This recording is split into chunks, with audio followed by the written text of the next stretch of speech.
the camera. Give it off, give it off, down.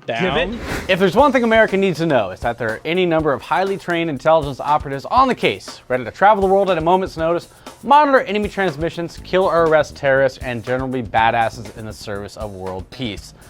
Unfortunately for us, there aren't any number of these operatives. There's basically one, Ethan Hunt, star of the Mission Impossible series.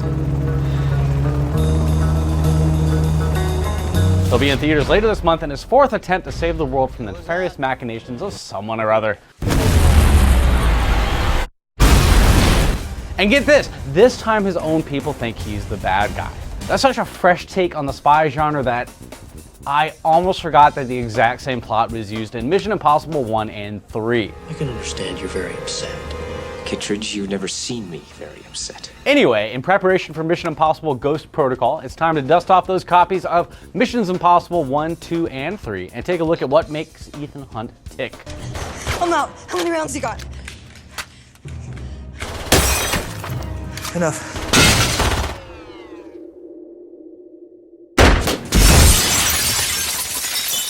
Now, man. Not surprisingly, given the fact that he's gone through 3 different directors, it's not entirely a consistent story. But anyway, here's what you missed.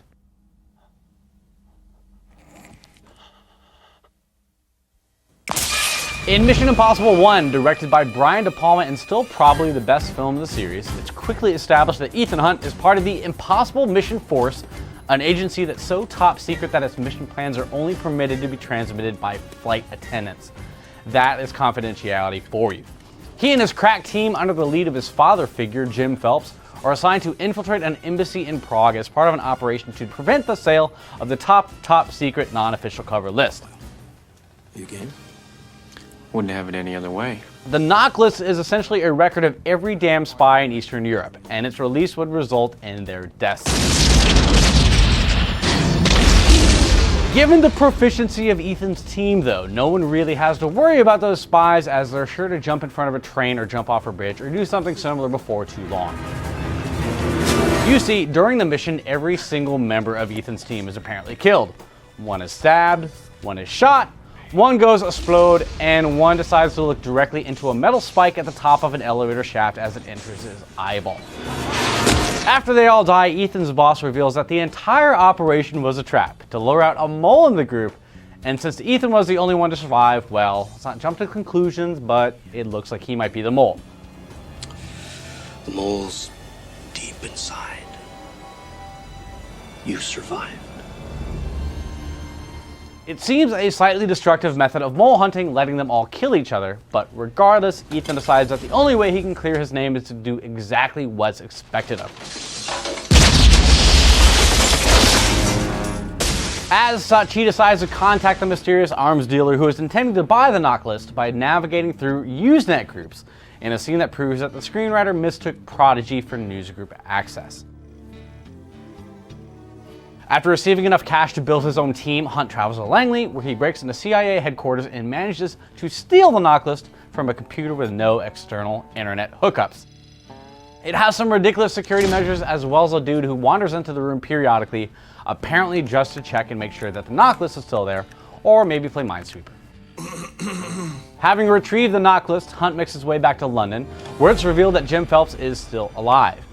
Piecing together the fact that Phelps must have been the real mole, Ethan takes him into his confidence, forcing everyone involved into the high-octane excitement of a helicopter train chase.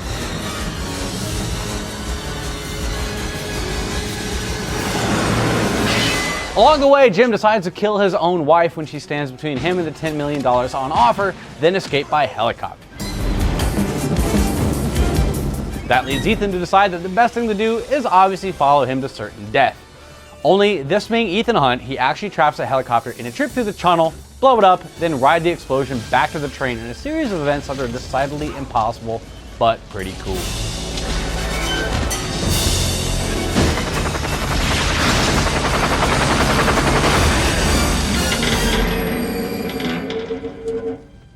Having cleared his name, Hunt is immediately offered the opportunity to return to work by, you guessed it, a flight attendant. So on your next flight, before you decide to be a pest, keep in mind that your flight attendant might literally be able to order your death. Would you consider the cinema of the Caribbean? Aruba, perhaps. The hijinks continue in MI2, John Woo's slow-mo drenched second installment to the franchise. Things have changed in the IMF to the point where mission directives are now delivered via rocket launcher sunglass kits to agents in the field.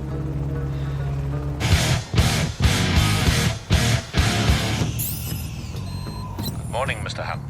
Those directives now are for Ethan to travel to Europe, where he must somehow take on rogue IMF agent Sean Ambrose, who's apparently stolen both a top-secret virus called Chimera as well as its cure, Bellerophon, but in fact only has the cure. Ambrose is played by Doug Ray Scott, acting so far over the top that it's almost shocking to realize that he was the original choice to play Wolverine. How about giving us a big smile? No? What are you doing? Get down on your knees. How does Ethan plan to corner Ambrose?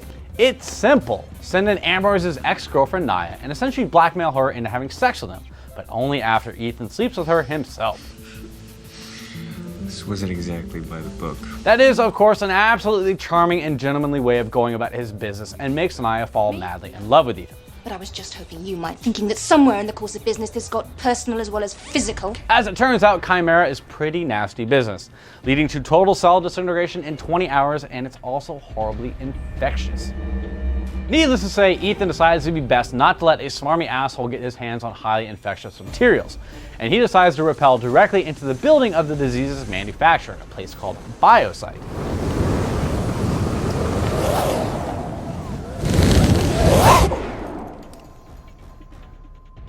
It's not a mission without its caveats, though, what with the 40 seconds in which he has to do this thing, and the 8 minutes this other thing can't happen, and all of Ambrose's men coming to get the last vial of the disease before Ethan destroys it. What follows is one of those hyperbolic John Woo firefights that devolve into hordes of men shooting at each other with guns full of infinite ammo. Ethan's unsuccessful in destroying the virus, but luckily for him, Naya manages to inject herself with the last vial. I bet she's so happy she came along at this point. This is when it really starts to kick up the John Woo-ness, considering that Ethan's plans involve both copious amount of doves and kicking people in very slow motion. Luckily, since Ambrose has made his home in a bunker full of explosive barrels, he also has those to rely on.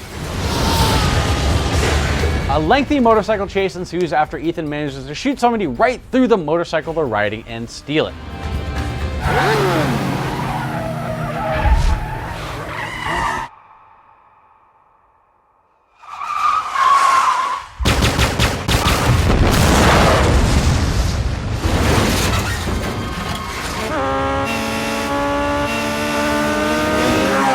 In the end, Ethan and Ambrose wind up duking it out on a beach in Sydney, where Ethan shows off a mastery of kicks that look like they'd be ridiculously impractical in any real-world firefight.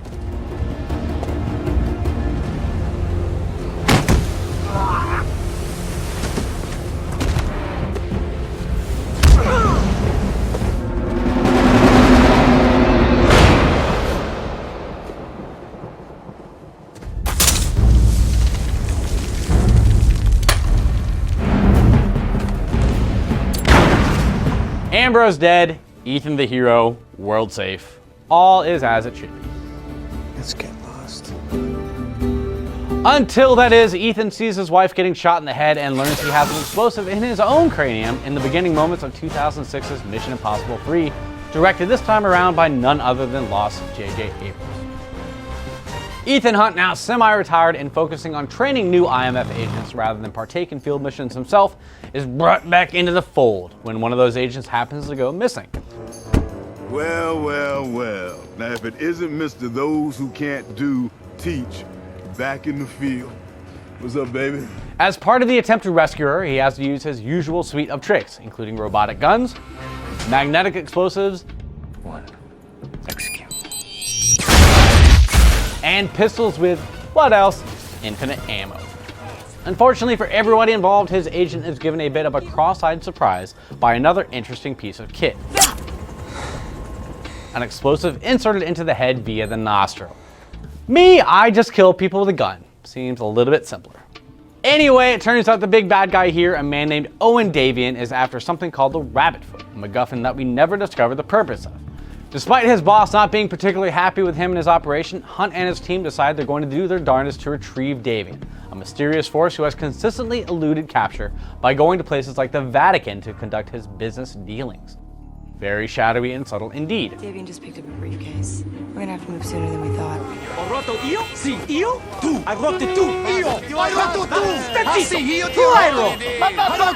Through a rather convoluted plot that involves Tom Cruise somehow managing to perfectly emulate both the face and body shape of Philip Seymour Hoffman, a man who has easily 100 pounds on him, Hunt captures the creep and starts making his way back to the IMF. Having nabbed the bad guy, Davian makes generally creepy threats against Ethan's girlfriend, whoever she may be. You have a wife, girlfriend? It's up to you how this goes. Because you know what I'm gonna do next? I'm gonna find her. Whoever she is, I'm gonna find her and I'm gonna hurt her. Unfortunately for the IMF team, it looks like Davian has friends in high places, as not only is a helicopter squad sent to rescue him, but they also seem to possess the ability to command a drone as well. Ethan, of course, manages to stay alive, as well as shoot down a military drone with nothing but small arms fire, but Davian escapes.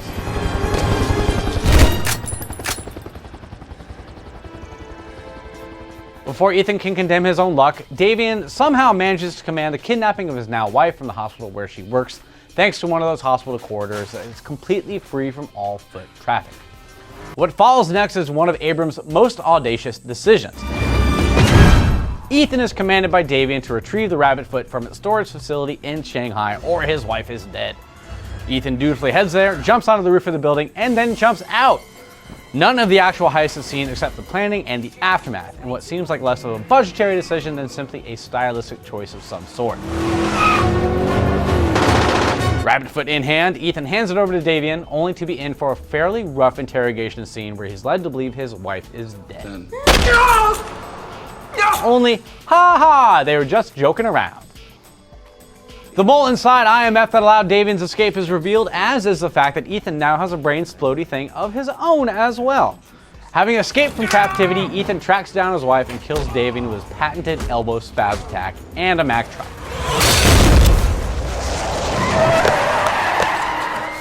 Luckily for him, his brain splody device is on a 4-minute timer, allowing him enough time to shock himself with a battery and defuse it. Again, a gun and bullets in the head. It works really well and it doesn't take 240 seconds. After getting his new wife to kill people on his behalf, continuing Ethan's odd string of getting ladies to do the dirty work, all's well, everything's fine, and the Shanghai police don't seem to care about all the dead bodies and gunshots. Unfortunately, Michelle Monaghan isn't in Mission Impossible 4, so I'm assuming that a nasty divorce is in store for these lovable scamps. We'll find out what happens next for Ethan in Mission Impossible Ghost Protocol, the latest edition in the series where Ethan is thought by the IMF to possibly be a bad guy. You would think at this point that his loyalty might have been proven, but nope. He's still apparently ready to sell out his country, at least in the eyes of his superiors, and will have to prove his innocence yet again by doing incredibly dangerous things. Ethan, at some point you have to consider retirement an option, because it's pretty clear that no one appreciates you putting your life on the line time after time. Can we get a cappuccino machine in here? Because I don't know what you call this. Anyway, we'll all find out what happens soon enough. In the meantime, hopefully you appreciated this overview of the Mission Impossible franchise, and we'll see you here again soon on Screened.com.